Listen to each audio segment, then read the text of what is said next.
graça e a paz do Senhor estejam com todos nós nessa manhã. Que culto abençoado, que manhã poderosa, graças a Deus por isso. Queria te convidar a abrir sua Bíblia no livro de Efésios, capítulo 3. Dando continuidade, próximo ao término desse capítulo e dessa oração que Paulo coloca aqui aos Efésios. Então, obrigado. Efésios capítulo 3, eu gostaria de ler a partir do versículo 17.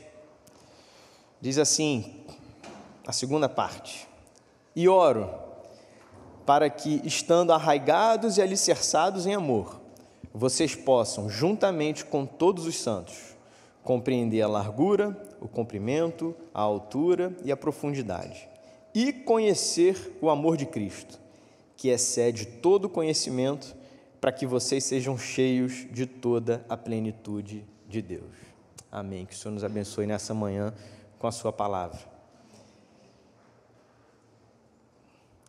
Paulo visitou a igreja de Efésios, ajudou na plantação da igreja, no desenvolvimento daquela igreja, passou por aproximadamente um período de 3 anos com eles. Muitas coisas boas aconteceram, muita perseguição aconteceu. Paulo sai daquela cidade, avisa eles: olha, provavelmente eu não vou mais encontrá-los. Paulo já tinha isso em seu coração.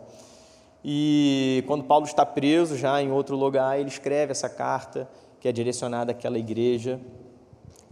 E Paulo conhecia bem, por esse tempo que ele passou com eles, o contexto que eles viviam, ao mesmo tempo de uma expansão do evangelho, uma resistência a isso e todas as lutas espirituais e etc. que aconteciam.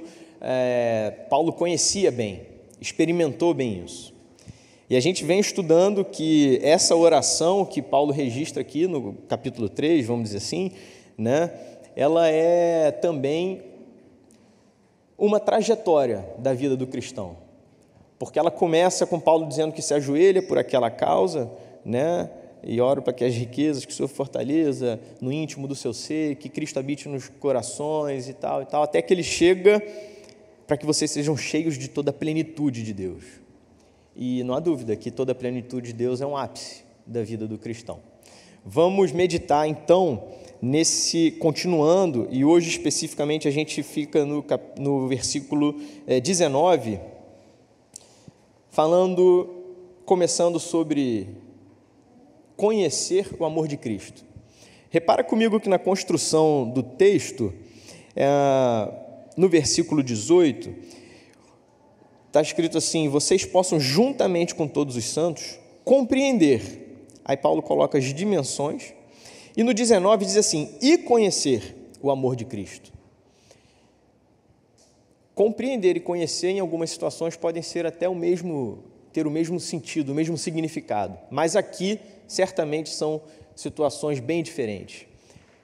Quando Paulo começa, aí o que a gente meditou no último domingo, falando sobre compreender a largura, o comprimento, a altura e a profundidade do amor de Cristo, compreender tem um sentido de aprender com o intelecto. É um aprendizado mesmo, um ensino, uma cognição, vamos dizer assim. Seria um estudo. E quando Paulo usa a expressão conhecer o amor de Cristo, o conhecer já tem um significado de experimentar o amor de Cristo. Percebe como é diferente? Paulo não abandona o conhecimento, nem despreza a experiência. Pelo contrário, uma coisa vem a seguir a outra. E juntos, a gente precisa entender, aprender, compreender com a mente o amor de Cristo, o amor de Deus. Por isso que é importante o estudo bíblico, o seu entendimento, mas nós precisamos experimentar esse amor de Cristo. Isso significa que a gente precisa ter uma aplicação prática de toda essa teoria de todo esse conhecimento que chega até nós. Uma vez eu conversava com um amigo e dizia para ele de uma outra pessoa, e falava, não, eu conheço o fulano, e ele é gente boa, ótimo caráter e tal. Ele falou assim, espera aí rapidinho, eu aprendi uma coisa com meu avô. Você já comeu 2 quilos de sal com essa pessoa? Eu fiz assim, Ele, você já comeu 2 quilos de sal com essa pessoa? Eu falei assim, olha, não entendi. Você já passou tempo suficiente com essa pessoa para dizer que ela realmente tem um bom caráter, é uma boa pessoa e tudo mais? Tem uma sabedoria nisso, porque conhecer leva tempo. Não é só dizer que você sabe quem é. Então, assim como a gente faz essa referência a uma pessoa, ao amor de Cristo, a gente também pode aplicar dessa maneira. A gente pode experimentar mais o amor de Cristo na nossa vida. Que sentido faz, então, tanto o ensino teórico, tanta compreensão do amor de Cristo, porque Ele morreu na cruz, perdoou os meus pecados, me justificou, me santifica, que sentido faz todo esse conceito para a minha vida prática? Vamos pegar essa pergunta, guardar ela aqui e vamos continuar no texto. O texto diz assim, e conhecer o amor de Cristo, que excede todo conhecimento. E aí o Fernando deve ser um discípulo do Paulo, porque faz um jogo de palavras assim, que deixa a gente surpreso, encantado ao mesmo tempo. Que maravilha isso, né? Como é que você pode conhecer o que excede o conhecimento? Difícil. Vamos tentar dissecar um pouquinho. Que característica é essa de conhecer o que não pode ser conhecido? Ou que ultrapassa os limites do nosso próprio entendimento? Acho que assim a coisa começa a tomar forma. Então, 2 perguntas para a gente tentar responder, e eu gostaria de trazer algumas verdades bíblicas para a gente aplicar e tornar essas respostas viáveis. Que sentido faz tanto o ensino teórico para a minha vida prática e como conhecer o que excede todo o conhecimento? Em primeiro lugar, uma verdade bíblica. Precisamos totalmente do Espírito Santo. Para a compreensão intelectual do amor de Cristo e muito mais para a gente sentir, ou experimentar, ou conhecer, que Paulo coloca, essas verdades queimando nos nossos corações. Vamos usar o Evangelho para responder isso e para fortalecer esse argumento. Jesus preparava os discípulos para a sua partida e ensinava, e eu gostaria que você abrisse sua Bíblia, no livro de João, no Evangelho de João, capítulo 14. Jesus preparava os discípulos para a sua partida e ele ensinava o seguinte: haverá uma continuidade, eu vou partir, mas tudo isso que a gente viveu, a gente vai continuar vivendo, vocês vão continuar experimentando. Então, no livro de João, capítulo 14, versículo 16, ele diz assim: e eu pedirei ao Pai, e Ele dará a vocês outro conselheiro, para estar com vocês para sempre, o Espírito da verdade. O mundo não pode recebê-lo, porque não o vê, nem o conhece. Mas vocês o conhecem, pois Ele vive com vocês e estará em vocês. E no versículo 26 desse mesmo capítulo: mas o Conselheiro, o Espírito Santo, que o Pai enviará em meu nome, ensinará a vocês todas as coisas e fará vocês lembrarem tudo o que eu disse. Outro exemplo, e aqui eu queria trazer você para esse contexto de Éfeso, no livro de Atos, abre também, que é muito bom esse texto, no livro de Atos, capítulo 19.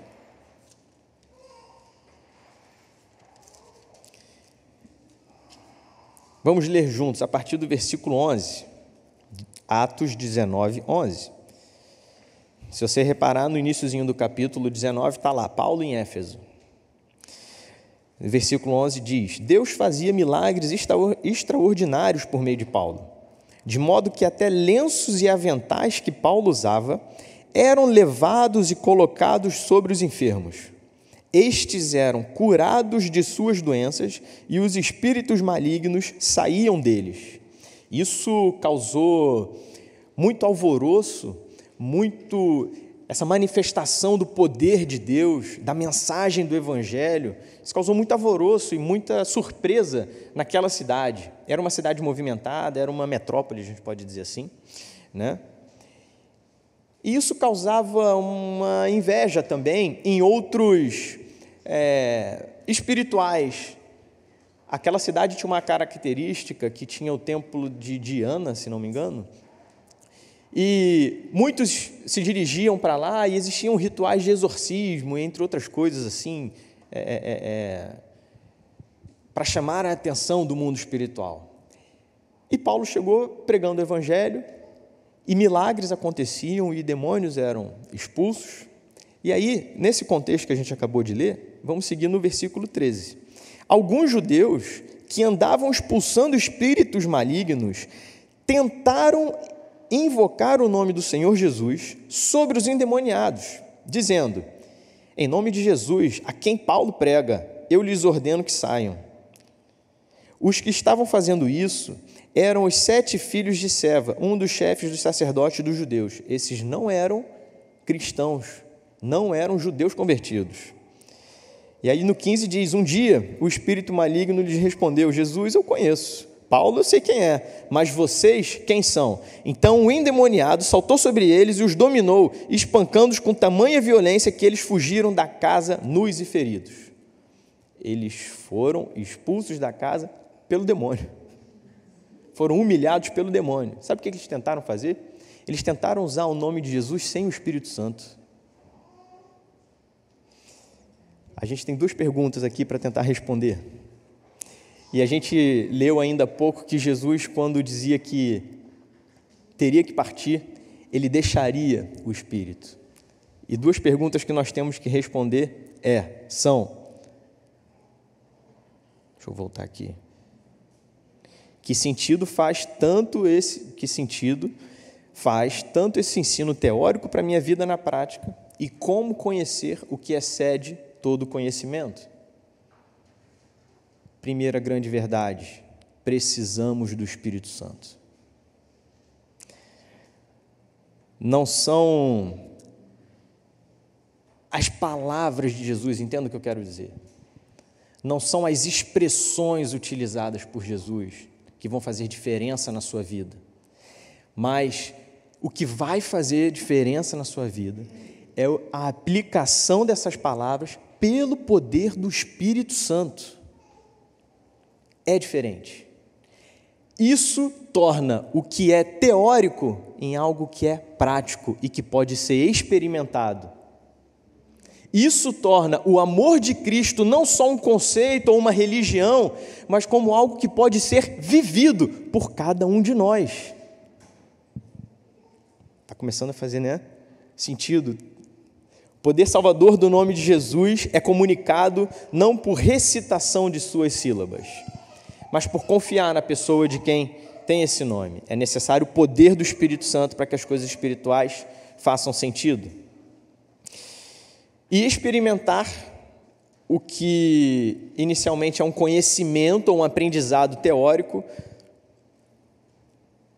faz sentido quando a gente pensa, e eu queria fazer um exercício com você. Eu gostaria de puxar da sua memória.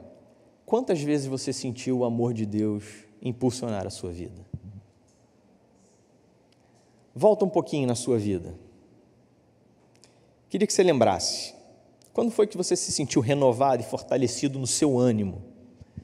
Mais leve para as suas atividades do dia depois que você orou?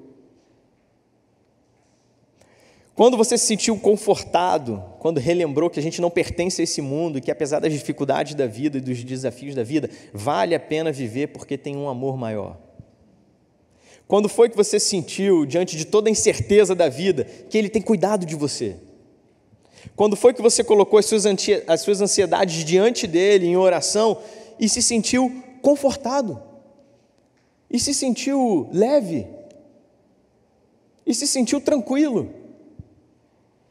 Quando foi que você foi desprezado, talvez por alguém que você ama, mas encontrou conforto em Cristo e um amor que não te abandona?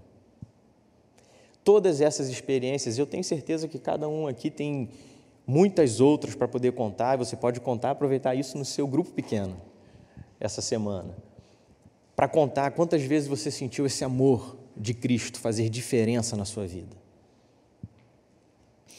Respondendo então aquelas duas perguntas: como que a gente pode conhecer o que excede todo conhecimento? A gente precisa do Espírito Santo, porque o amor de Cristo, ele é maior que a filosofia, que a religiosidade grega, que o pensamento grego, que o ensino que se propõe no mundo, que o coach, que as outras motivações, sejam quais forem. Isso não pode ser central para você. Tudo isso pode te ajudar, mas central é você conhecer, experimentar o amor de Cristo na sua vida. Esse amor é experimentado, é inexplicável e é inesgotável. Meditar nesse amor de Cristo constrange o nosso coração. Lidamos com algo que é perfeito e infinito dentro de nós, que somos imperfeitos e limitados. Você lembra da história dos discípulos de Emaús? Cristo tinha sido crucificado e aí 2 discípulos eles caminham tristes, voltando para Emaús, uma caminhada aí de uns 10 quilômetros, 11 quilômetros aproximadamente. E aí se aproxima alguém que começa a falar das Escrituras. Por que vocês estão abatidos? Você não está sabendo, morreu Jesus. E aí aquela pessoa começa a explanar as Escrituras. E aí estava tão bom que eles falam: olha, senta com a gente, vamos jantar, fica aqui. Eles sentam e na hora de dar graças, os olhos daqueles discípulos se abrem e eles perceberam que quem lhes falava era o próprio Cristo. E aí um olha para o outro e fala assim: não ardia o seu coração enquanto ele falava aquela coisa? Enquanto ele falava das Escrituras, não queimava? Irmão, o amor de Cristo é inexplicável. Eu posso gastar, e não farei isso, óbvio, o dia inteiro. Eu tentei ouvir algumas mensagens de pregadores que eu muito considero, e teve um que falou assim: eu não sei o que isso quer dizer. Eu estou falando de teólogos que têm bíblias com nomes, e eu tenho certeza que você pode gastar o máximo da sua eloquência, do seu conhecimento, do seu preparo, de tudo aquilo, mas tem algo que você não consegue colocar para fora, porque o amor de Cristo, ele é inexplicável. Ele excede todo o conhecimento. E aí, se a gente volta ao contexto de Éfeso, que é totalmente coerente com os nossos dias, pense bem, a palavra era pregada, os milagres aconteciam, pessoas se convertiam, mas existia uma sedução da idolatria, a sedução de um conforto do que já era costume, resistência às transformações e até mesmo preocupação com as atividades econômicas da cidade de cada um deles.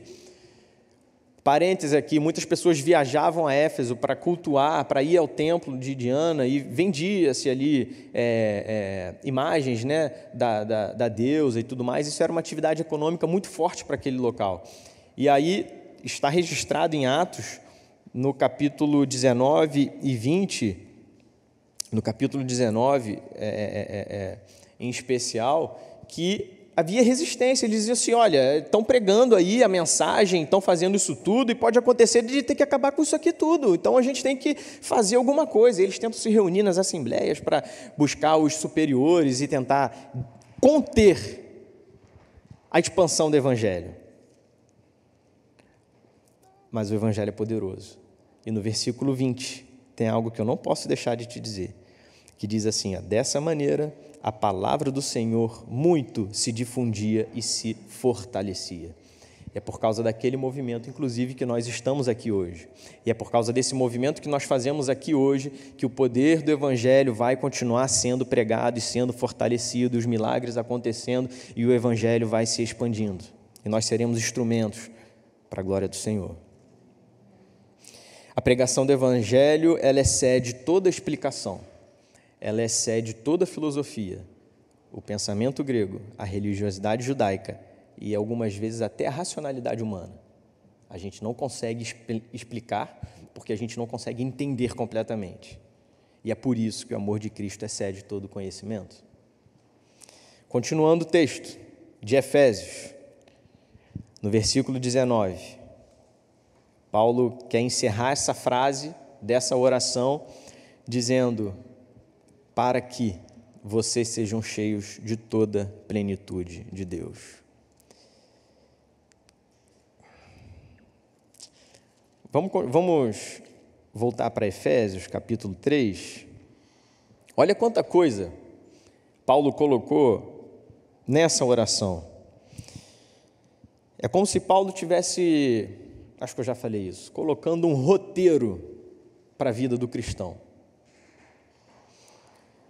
No 14 ele diz: ajoelho-me diante do Pai, do qual recebe o nome toda a família nos céus e na terra. 16, oro para que, com as suas gloriosas riquezas, ele os fortaleça no íntimo do seu ser, com poder por meio do seu Espírito, para que Cristo habite no coração de vocês mediante a fé, estando arraigados e alicerçados em amor, juntamente com todos os santos, que vocês possam compreender o amor de Cristo, que vocês possam experimentar o amor de Cristo, que é inexplicável.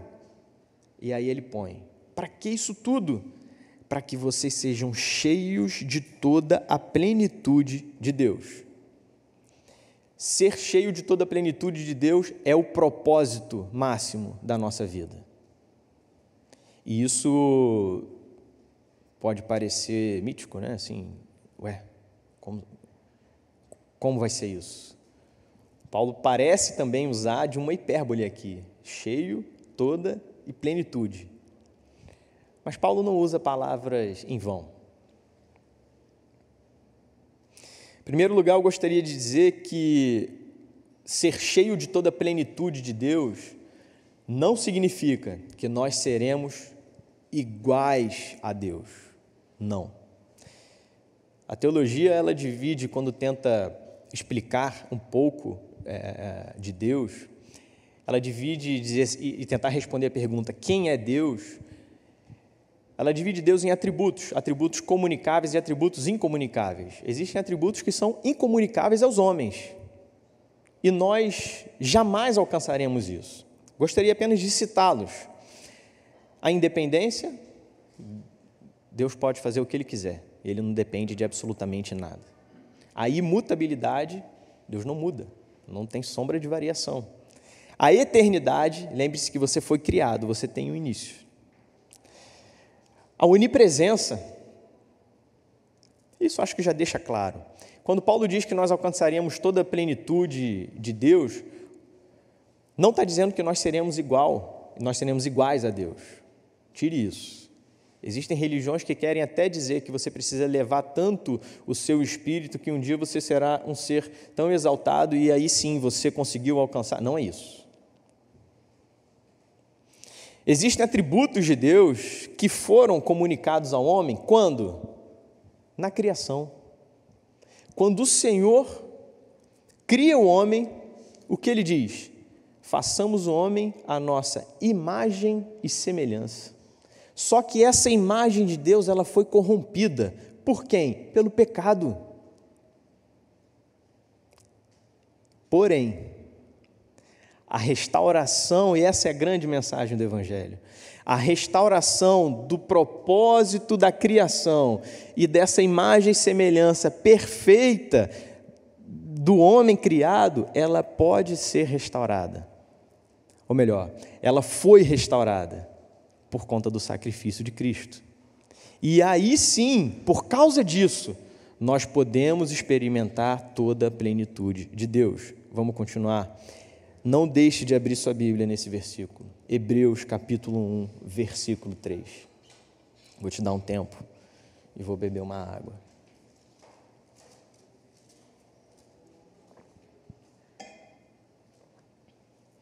Hebreus 1:3 diz assim: o Filho é o resplendor da glória de Deus e a expressão exata do seu ser. Vamos voltar no versículo 17 de Efésios 3, para que Cristo habite no coração de vocês mediante a fé. Olha a coerência do Evangelho. Olha que o que o Paulo está dizendo aqui, contando uma trajetória do cristão, porque anteriormente, no capítulo 1 e 2 aqui, agora o texto está todo colorido, sumiu, ele diz assim, porque vocês foram selados com o Espírito Santo. Paulo está querendo dizer para mim e para você que uma vez perdidos, estávamos sem vida, mortos.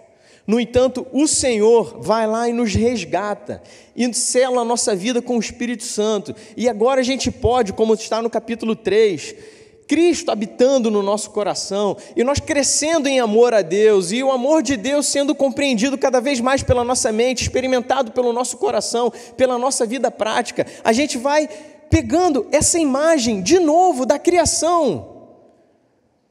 Por quê? Porque Cristo é o resplendor da glória de Deus e a expressão exata do seu ser habitando no seu coração. Olha que poderoso isso. A gente estava meditando aqui em João 14, em João 16 e 17, Jesus querendo passar para os discípulos o seguinte, olha, haverá uma continuidade. A gente passou 3 anos juntos, mas é necessário que eu vá. Mas vocês não ficarão sozinhos. Vem o Espírito, e o Espírito vai trazer só o que meu Pai lhe der, e o Espírito vai conduzir vocês. E sabe o que o Espírito vai fazer? Ele vai lembrar vocês das minhas palavras. Jesus morre, ressurge, aparece, ele diz assim, fica em Jerusalém até que o Espírito venha. E meu irmão, quando o Espírito vem, aí acabou com tudo. Porque aí o Evangelho tomou força, e aí o entendimento de muita coisa que para eles estavam somente na mente, passou a encher o coração, e a vida deles não fazia mais sentido se não fosse o Evangelho, e é por isso que eles davam a própria vida, pelo Evangelho, por aquela mensagem, porque eles experimentavam o amor de Deus, porque eles estavam conseguindo ver que eles podiam, por causa do Espírito Santo, resplandecer a glória de Deus, e porque Cristo, aquele que morreu, que ressuscitou, habitava neles, e era a expressão exata do ser de Deus, e agora eles eram isso. Por isso que Paulo mandava a capa e dizia assim, passa em cima dos enfermos, e os enfermos eram curados, e os milagres aconteciam. Irmão, o objetivo final não é nem que os milagres aconteçam. O objetivo final é que a gente viva e experimente toda a plenitude de Deus. Essa mensagem, ela é densa demais. Vamos ler esses versículos no 14. E assim, eu sei que eu não consigo passar. Eu estou tentando. No João capítulo 14, versículo 26, Jesus está dizendo, se alguém me ama, obedecerá a minha palavra, meu Pai o amará, nós viveremos nele e faremos morada, nós viremos a ele e faremos morada nele. João 14, 23, Paulo em Efésios 3, 17, diz assim, para que Cristo habite o seu coração. E aí João continua relatando o que Jesus está contando, já vai do capítulo 14 para o capítulo 16, a partir do versículo 13, dizendo o seguinte, mas quando o Espírito da verdade vier, Ele os guiará a toda a verdade. Irmão, ele está contando aqui que os discípulos vão compreender o amor de Cristo. E não falará de si mesmo, falará apenas o que ouvir e anunciará a vocês o que está por vir. Ele me glorificará, porque receberá do que é meu e o tornará conhecido a vocês, não só mentalmente, como também no coração. E tudo que pertence ao Pai é meu. Por isso eu disse que o Espírito receberá do que é meu e o tornará conhecido a vocês. O que Jesus disse, o que Jesus estava ensinando aos discípulos, Paulo está passando aos Efésios. E isso tudo está registrado para a gente, dizendo o seguinte, olha, o Evangelho ele é totalmente coerente. É uma palavra poderosa. E isso não ficou só aqui. Isso pode ser vivido por cada um de nós, nos dias de hoje. Para a gente entender o propósito da vida cristã, Romanos 8, versículo 29. Pois aqueles que de antemão conheceu, também os predestinou para serem conformes à imagem do seu Filho, porque o Filho é o resplendor da glória do Pai. Irmão, você tem Cristo habitando no seu coração. Você pode resplandecer a glória de Deus. Você pode experimentar isso. Você pode ser cheio de toda a plenitude de Deus, daquilo que Deus tem para você viver. Você não precisa, como cristão, se considerar um cristão carnal, ou um cristão comum, ou um cristão limitado. Você não está dizendo isso. O objetivo é que você viva em plenitude. Da mesma forma, muitas igrejas ensinam que existe sim essa categoria ou essa classificação de cristão. Eu queria dizer para você o seguinte: existe cristãos em níveis de amadurecimento e desenvolvimento da fé em níveis diferentes. Isso existe. Mas não é porque você é um cristão novo, ou um cristão muito antigo, que você não tem mais jeito, e você não experimentou grandes coisas, e sua fé não amadureceu, e você é um cristão, mas você continua tendo uma fé assim, infantil. Deixa eu te falar uma coisa, olha para esse capítulo 3, a partir do 14, deixa Cristo habitar o seu coração e dominar, para que você possa viver essa plenitude de Deus. O que seria viver essa plenitude de Deus? É o Senhor tendo total presença na sua mente, no seu coração, te ensinando, te ajudando a pensar, te ajudando a interpretar a vida, te ajudando a ensinar, a enxergar com outros olhos, te ajudando a amar como Ele amou, tirando você de uma vida de uma mesmice. E, irmão, talvez essas igrejas que ensinem que existem classes de cristãos, elas coloquem até um peso sobre você, dizendo o seguinte: você não alcançou porque você não foi capaz. Irmão, esquece isso. O que você precisa fazer é se colocar de joelhos, render-se ao Senhor, pedir para que Cristo habite de maneira inteira a sua vida, entregar sim o seu coração, a sua mente, cada vez mais. E então o Senhor fará você experimentar dessa plenitude de Deus diariamente na sua vida. E você será sim um cristão que caminha, que se aperfeiçoa, que desenvolve, que cresce. De maneira prática, ser cheio de toda a plenitude significa que Deus domina a nossa mente, no intelecto, o coração nas emoções, os sentimentos, as vontades, as ações externas, as nossas motivações para as nossas atividades do dia a dia.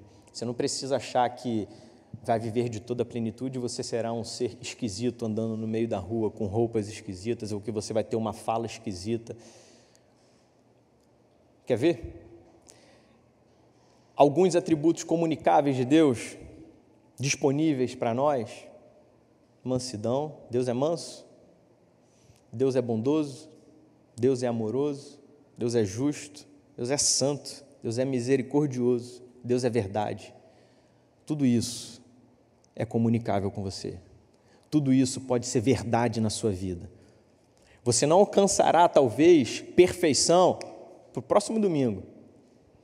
Você não alcançará essa perfeição em alguns anos, mas, meu amigo, hoje, você pode começar uma caminhada com o Espírito Santo, para que você cresça na sua vida em bondade, em misericórdia, em amor, em verdade, em justiça. Tudo isso se relaciona com os frutos do Espírito. É mais de Deus na sua vida, porque Cristo habita em você, porque você conhece o amor de Deus, porque você experimenta isso tudo.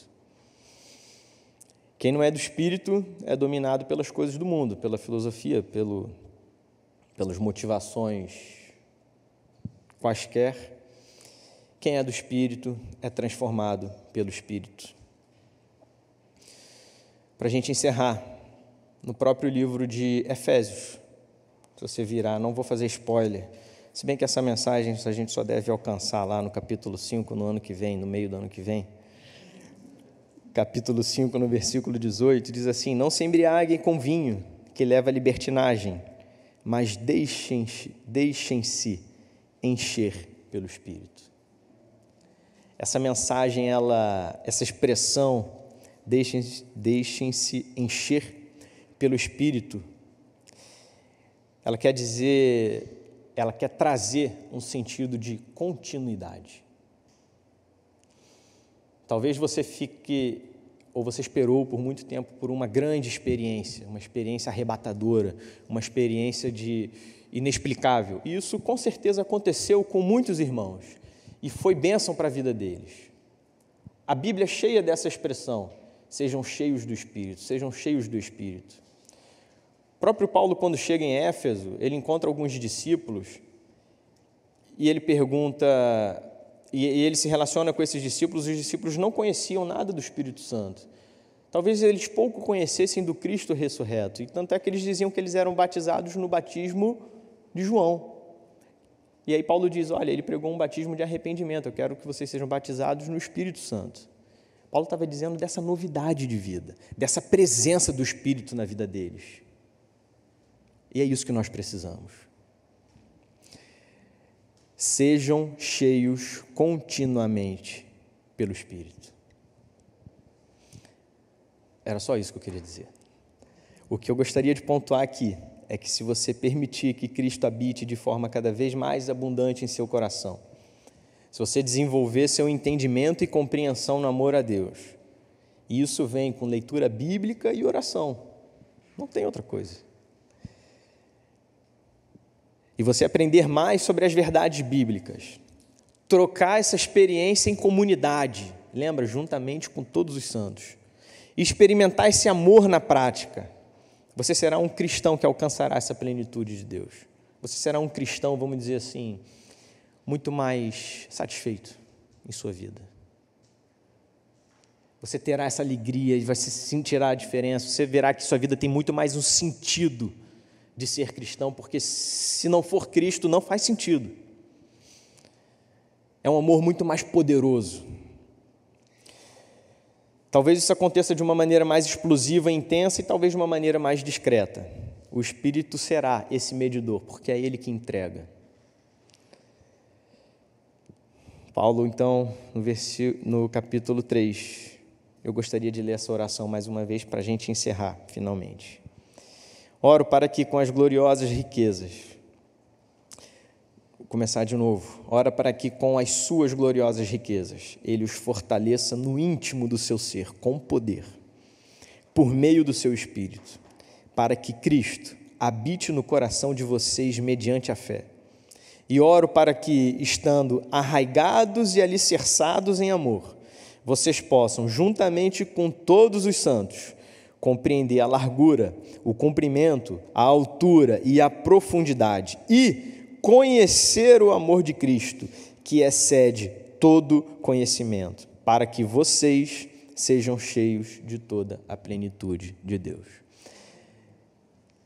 Que cada um de nós viva isso. Que essa seja uma oração para a igreja Plena Rio, que essa seja uma oração para a sua vida, que você pegue isso, que isso seja um roteiro, para que você possa caminhar até que a gente alcance cada vez mais, experimente cada vez mais dessa plenitude do Senhor. Amém? Vamos orar. Senhor Deus e Pai, a sua palavra é poderosa. Não são as palavras de quem fala, é grande demais tudo isso, é poderoso demais isso tudo. Planos traçados desde a eternidade, uma sabedoria inalcançável pela mente humana. No entanto, o Senhor certamente permite que porções alcancem o nosso coração e a nossa vida, e a gente experimente isso de uma maneira impressionante. Senhor, a minha oração é que isso seja real na minha vida, na vida dos meus irmãos, na vida dessa igreja. Senhor, que a gente possa caminhar em maturidade cristã, em desenvolvimento, em aperfeiçoamento, para que a gente veja e tenha irmãos que desfrutem desse privilégio de ser alcançado e habitado pelo Teu Espírito, que possamos ser pessoas e irmãos cada vez mais cheios dessa plenitude, cheios do Espírito Santo de Deus, que a vida de cada um de nós faça sentido somente porque estamos arraigados no Teu amor, somente porque temos a nossa vida totalmente entregues nas Tuas mãos, e que isso não seja um conhecimento longe, mas que isso faça sentido real na vida de cada um de nós. Senhor, que isso seja verdadeiro, experimentado e vivido por cada irmão, que hoje daqui está presente por aqueles que nos ouvem. Senhor, que o Teu amor esteja conosco e traga esse acalento ao nosso coração. Que o Senhor nos abençoe no nome de Jesus. Amém.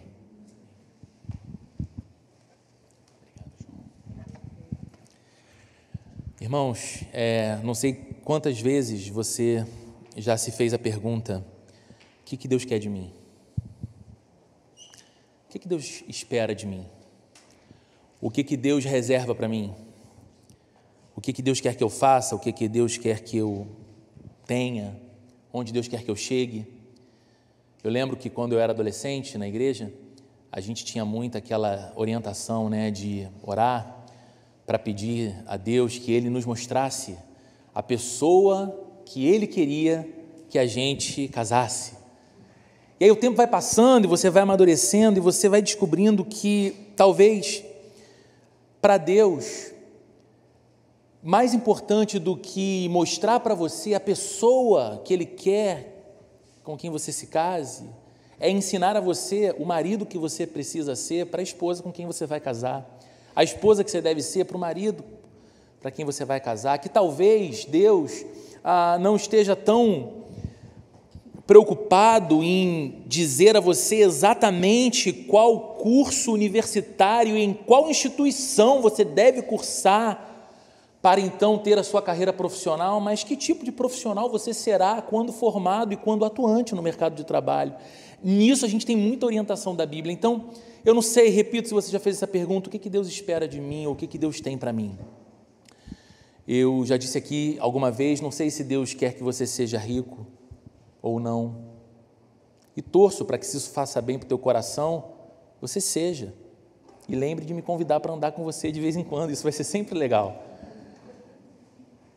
Mas eu não sei se Deus quer que você conheça muitos lugares do mundo fantásticos e maravilhosos. Eu amo viajar e tenho muita vontade de conhecer muitos lugares ainda, ao lado da minha esposa, se Deus me der essa possibilidade. Mas uma coisa, a Bíblia inteira me ajuda a afirmar para você e para mim, e foi o que o João passou todos esses minutos fazendo aqui durante esse culto, durante esse sermão. Deus quer que nós sejamos saturados da vida dele na vida da gente. Deus quer que nós o conheçamos ao ponto de prová-lo. Deus quer que não apenas tenhamos entendimento sobre ele, mas uma vida tão íntima com ele e tão cheia dele, que a nossa vida transborde. O Fernando aqui, falando na hora da liturgia, usou uma expressão linda, ele disse: vida na vida. Deus quer ser a vida da nossa vida. E isso eu posso dizer, essa é a vontade de Deus para você, essa é a vontade de Deus para mim. É por isso que o João, quando prega, diz: isso é grande demais. E ele diz: eu não sei se eu consigo transmitir isso, porque ele não consegue, eu não consigo, e homem algum é capaz de transmitir a excelência disso. Aliás, o apóstolo Paulo, quando escreve na segunda carta aos Coríntios, no capítulo 4, ele diz: temos esse grande tesouro, essa riqueza incalculável em vasos de barro, que somos nós. Para quê? Para que a excelência do poder seja de Deus e não nossa. O que Paulo estava lhe dizendo é tudo tão grandioso, é tudo tão glorioso, o próprio Deus eterno e santo decidiu fazer morada em nós, e isso é tão majestoso que fica claro que a excelência é do Deus que faz isso, e não de você e de mim, que recebemos a vida desse Deus. Então, que você possa sair daqui inspirado, como eu fui inspirado, e nessas últimas 2 semanas, gente, tem uma coisa que eu amo fazer como pastor, é pregar. Eu amo pregar, amo. E eu amo esse texto que foi pregado hoje. E 2 semanas atrás, conversando com o João, quando ele ia pregar a mensagem da semana passada, eu disse, e aí, até onde você vai? Porque a minha ideia era, ele vai ficar ali no 18 e eu vou assumir no 19, eu amo esse texto do 19. Estou quase aqui repregando para você. Você achou que ia acabar meio-dia em ponto? Estou brincando, vai acabar, tá, gente? Prometo. E aí, eu falando com o João, ele disse para mim assim, rapaz, eu não sei, o texto é rico demais, tem muita coisa para falar. E aí eu disse para ele na certeza de que ele não ia aceitar. E ele aceitou, para minha alegria. Eu falei, prega em 2 domingos. Aí ele, vou ver e te falo. E que alegria, porque embora eu ame pregar, como é bom quando a gente senta e é abençoado. E ouve de outros lábios aquilo que Deus está gerando em nosso coração. E como é bom para mim sair daqui na certeza, mais uma vez, de que Deus não espera de mim uma grande obra. Já falei isso muito com vocês. A minha vida não se resume ao fato de eu ser um pastor. Esse é o meu ofício, é a minha vocação. Eu não nasci com esse título, eu não vou morrer com esse título. Eu sou irmão de todos aqui. Mas sobre o meu ministério pastoral, eu não posso dizer para você, essa igreja vai ser muito grande, essa igreja não vai ser muito grande, essa igreja vai plantar tantas igrejas quanto eu sonho que a gente plante. Eu não sei, eu não tenho controle sobre essas coisas e eu não preciso ter esse controle. O que eu preciso aprender é o que me foi ensinado pelo Senhor através da vida do meu irmão hoje aqui. O que eu devo buscar, orando muito e buscando muito, é ser cheio da vida de Deus, cheio de toda a plenitude de Deus. E se nós alcançarmos isso, tanta coisa especial vai acontecer na nossa vida e vai ser maravilhoso. Domingo que vem nós estaremos juntos aqui outra vez e a gente encerra o capítulo 3. Eu estarei aqui, pregarei os versos 20 e 21. Se você puder, leia em casa, Efésios 3, 20 e 21, sobre esse Deus que, segundo Paulo diz ali, é infinitamente mais capaz e poderoso para realizar além daquilo que a gente pensa e daquilo que a gente pede, segundo o poder que em nós opera. Vamos encher o nosso coração de expectativa nesse Deus que quer preencher a nossa vida com a vida dele e encher o nosso coração de expectativas com aquilo que ele tem para realizar também em nós e através de nós. Que o amor de Deus, a graça de nosso Senhor e Salvador Jesus Cristo e a comunhão e a consolação do Espírito Santo esteja presente na vida de cada um de nós aqui nessa manhã, Senhor, hoje e para todo sempre, em nome de Jesus. Amém e amém.